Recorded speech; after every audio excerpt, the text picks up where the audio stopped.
Hi, this is Sarah Chitwood and Aaron Daly coming at you live from New York City. Today we're bringing you a story about the Cold War. At the end of World War II, the Soviet Union and the United States both emerged as world powers. The United States had a democratic and free enterprise system of government, whereas the Soviet Union had a communist government. The United States attempted to contain communism by using several plans, such as the Marshall Plan and the Truman Doctrine, put in place by President Truman.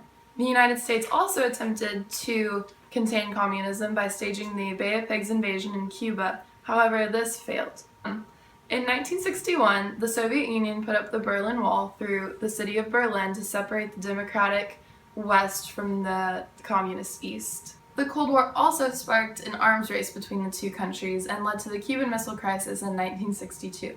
The Cold War also led to a space race between the two countries, which ended in the Soviet Union launching the first satellite, Sputnik, into space, and the United States launching the first man on the moon. Today, the Cold War still rages on, but everyone in the United States hopes for peace. And now to Priscilla with entertainment.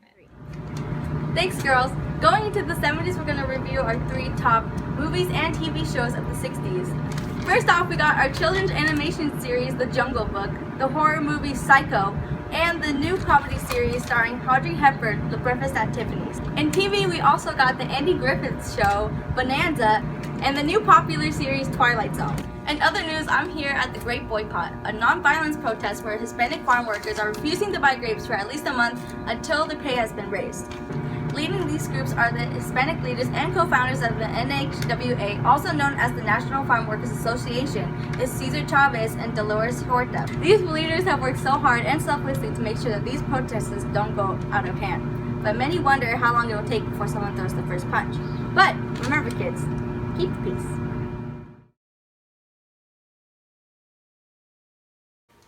After the assassination of JFK, Lyndon B. Johnson was appointed president. While living in Texas, LBJ witnessed extreme poverty and decided to work against it using political office. While president, LBJ extended Kennedy's domestic policy into the Great Society. This includes the war on poverty and also various civil rights advancements. An action resulting from the war on poverty was the creation of the Office of Economic Opportunity in 1964.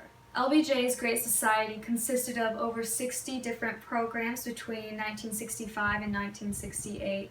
Some of the more prominent programs include Medicare and Medicaid, which resulted controversy from the right-wing Republicans in the expansion of federal power. LBJ's Great Society mirrors closely to FDR's New Deal in the way that it uses government spending to promote a wellness for American citizens. The Counterculture is an anti-establishment movement that began in the 60s and has taken the United States by storm. Members of this movement are known as hippies and live in communes and advocate for peace. In fact, they advocate for peace so much that they are called the Doves.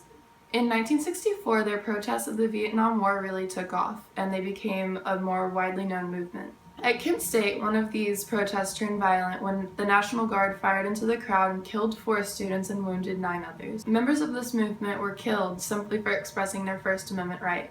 In one case, their First Amendment right was argued all the way to the Supreme Court in Tinker versus Des Moines. This case occurred in 1969 and happened after some students wore black armbands to their school and were told they could not wear them. And so they took the case all the way to the Supreme Court, saying that it was their right to wear the armbands. Also in 1969, in upstate New York, the Counterculture came together at a music festival called Woodstock, in which they all gathered together for a few days peacefully and enjoyed music together. And today, as the war rages on, the Counterculture still protests for peace. On April 4th, 1968, King was assassinated in Memphis, Tennessee. King was there for a rally at a local church. King was fatally shot in the neck on the second balcony of his hotel. His assassin was James Earl, a radical. The news of his murder set off a national mourning and riots. President Lyndon B. Johnson ordered for a speedy pass of the civil rights legislation, calling it a fitting legacy to King and his life's work.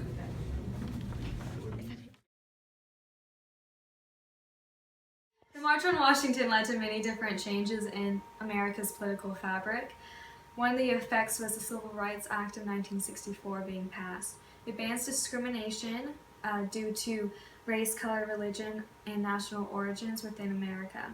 It also established the Equal Employment Opportunity Commission and banned discrimination nationwide. Previously, state governments were the controlling factor in regulations, but with the new act, powers being transferred to the federal level. The Civil Rights Act of 1964 impacts many different minorities and races. It's a large step forward in the civil rights movement. It will be opening doors and creating more political and economic opportunities for African Americans. Civil rights activist Martin Luther King Jr. has had an unprecedented success on August 28, 1963. More than 200,000 Americans gathered in Washington, D.C. to march for jobs as well as freedoms. The political rally was one of the largest for human rights in U.S. history. The march was also for civil and economic rights for African Americans.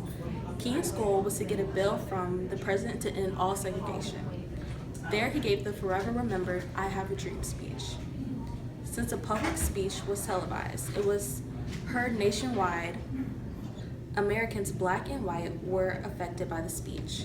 The speech was about King's visual of everyone being integrated once and for all.